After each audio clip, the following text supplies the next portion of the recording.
So this was the original prototype, the very first. But even when I started making this, even when I was done with it, I still didn't know what to do next. But I had to figure it out somehow. What to do when you got a prototype of an invention.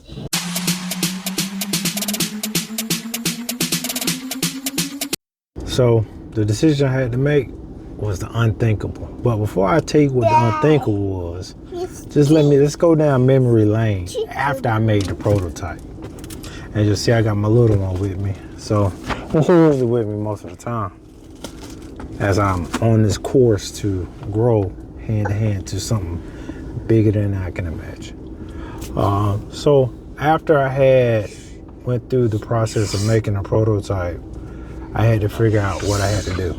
And what I had to do is what everybody else probably did. Start searching on the internet, looking for what to do after you make your prototype. And the first company that popped up was Invent Help. So I end up calling Invent Help, got in contact with who I need to get in contact with, talk to a rep. And then I ended up talking to a gentleman, and we exchanged a few words, just kind of told him what I was working on, what I had in motion, and we scheduled the meetup. So once we made the meetup or whatnot, I was excited, very excited, because now I'm moving into the next step. Keep in mind, even at this time of this, I didn't think about any money I had to come out of pocket with. And that's what comes the unthinkable part. Because I was just thinking if I had something, maybe I'll show it to somebody and they make it. That's how I was thinking. So once I did arrive down there, drove down and met up with the gentleman, talked or whatnot, showed him my prototype that I had. And I'm not sure. I think that day we did took pictures of what I had. I showed them in different angles, and I'll show you that too. I got that information too. Once I showed them hand to hand, then we end up talking about what to do next. And what to do next was to do the research. I believe utility patent was in there. And I think he also mentioned something about attorney fees or whatnot. I ended up talking to a gentleman, another person, somebody else called me to collect that payment. But before I get there, so once they gave me the pricing of what I need to pay for, I was like, cool. Keep in mind, I'm not working. I'm in school. I'm still trying to figure it out. Trying to figure out life. But I know I had to work out something. So this is the thing. I was making money by doing my odd jobs, at home business like that. But the thing that was happening was when I was making money, I had to spend it. Either I had to pay for my child for his needs, my needs for food, gas, insurance, cell phone. All those things were still coming up while I'm trying to make this money. And then the money I wasn't making nothing. So I'm like, I'm dead broke. And I'm like, what am I gonna do? I didn't ask anybody. Is because this is an invention. And at that time, this is all new to me. So at that age, 12 years ago, I didn't know how to present this to other people. Now, yes, because the time is a little bit different. I'm a little bit more different, but I just didn't see I needed to ask because I didn't know how to ask. But yeah, so Invent Help, they would call. They called a few times, just checking on my update, see how I was progressing, and trying to schedule to make a payment towards the research. And I don't think the utility patent was there, but I know I had to come up to like $1,000 plus. to make this happen. So I had to make a decision. I'm thinking, what can I do? What can I do? I have no money.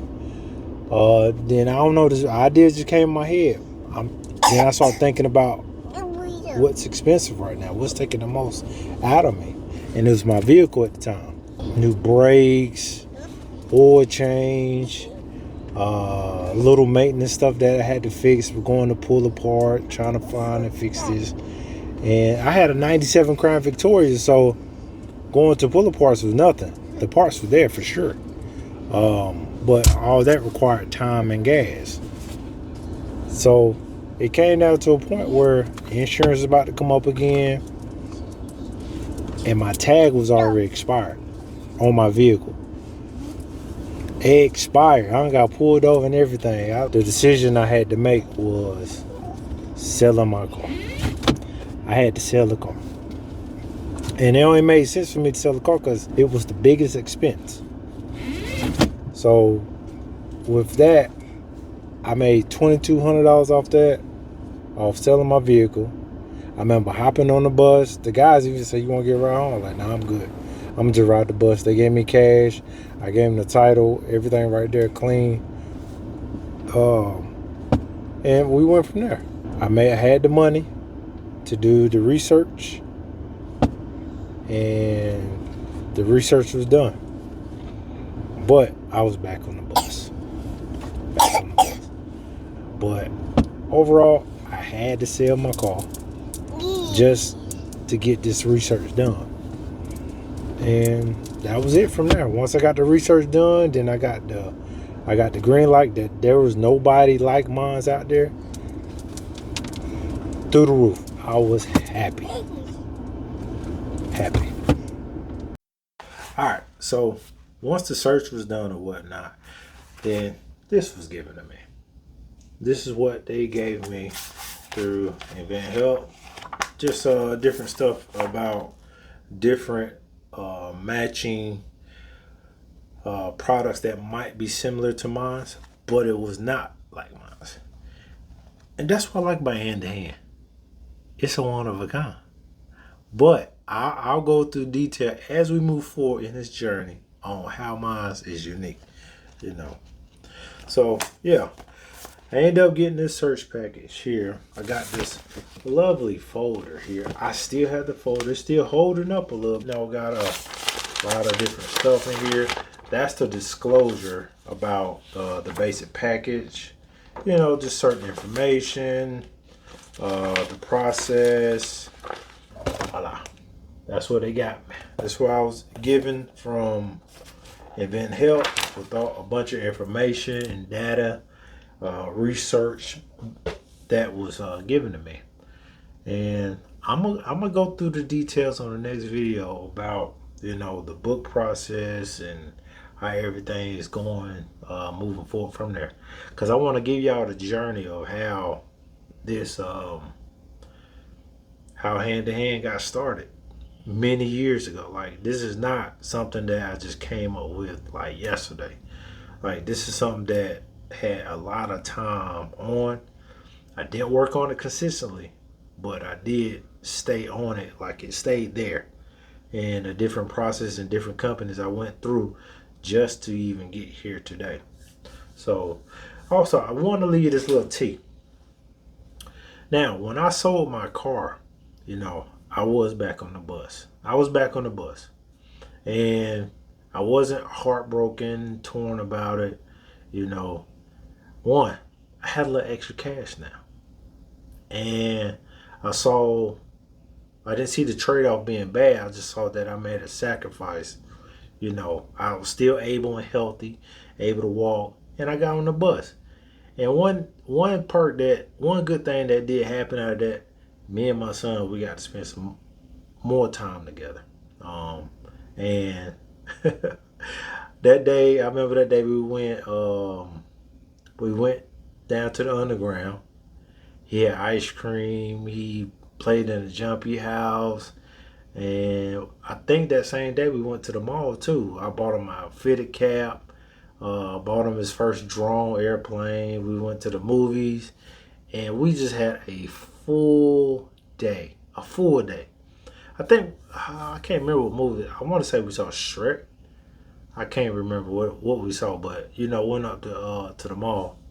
We just had a fun day, So while I was working on this, while I was waiting for them to get the package together, I was able to take a little time to spend with my son at the time. Now I have a total of three, and love it.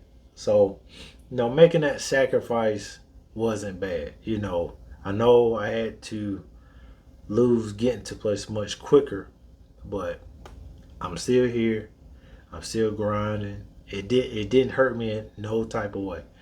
So I mean, this journey, like just looking back on the journey, like this is pretty dope. Like this is my story, and this is my story that I get to tell you guys now. So, but anything, man, I want y'all to like and subscribe because there's more to come on the story. Like it don't end here. It don't end here. We just getting started, and I'm working my way to get the Kickstarter going. But I want to get you guys' attention on my story, on how I'm planning on to deliver. I plan to deliver, and let's get ready for the next one. All right, peace.